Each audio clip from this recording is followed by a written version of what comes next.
అల్లు అర్జున్ పుష్ప సినిమాకి సంబంధించినటువంటి సందర్భంగా జరిగినటువంటి తొక్కిసలాట వ్యవహారం కొత్త మలుపు తిరిగింది.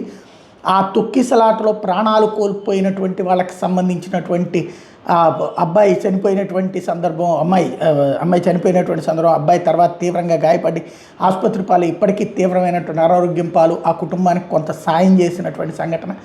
దాంట్లో అప్పుడు అల్లు అర్జున్ని అరెస్ట్ చేసి జైలుకి పంపించి ఒక రోజు తర్వాత బెయిల్ తీసుకుని బయటకు వచ్చినటువంటి సందర్భం ఉంది. ఆ తర్వాత థియేటర్ యాజమాన్యం మిగతా వాళ్ళని కొంతమందిని అరెస్ట్ చేయడం, కేసు పెట్టడం ఇదంతా జరిగింది. ఇప్పుడు ఆ కేసులో వేసిన ఛార్జ్ షీట్ని న్యాయస్థానం తోసిపుచ్చింది. మీరు ఇస్తున్నటువంటి ఎవిడెన్స్ ఏమాత్రం సవ్యంగా లేదు, పర్ఫెక్ట్గా లేదు, మీ ఛార్జ్ షీట్ నేను తిరస్కరిస్తున్నాను న్యాయస్థానం తిప్పి పంపింది. దాంతో ఇప్పుడు పోలీసులు మరి అల్లు అర్జున్ని తప్పించడానికి రాశారా, అల్లు అర్జున్ని ఫ్రేమ్ చేయడానికి తగిన సాక్ష్యాలు చూపించలేకపోయారా? ఎందుకంటే అప్పుడు మేము చెప్పినా కూడా అల్లు అర్జున్ వెళ్ళాడు అన్నటువంటిది ప్రొజెక్ట్ చేసుకొచ్చారు. అదే సందర్భంలో మధ్యలో బయటికి రమ్మంటే కూడా రాలేదు అన్నటువంటిది కూడా చెప్పుకొచ్చారు.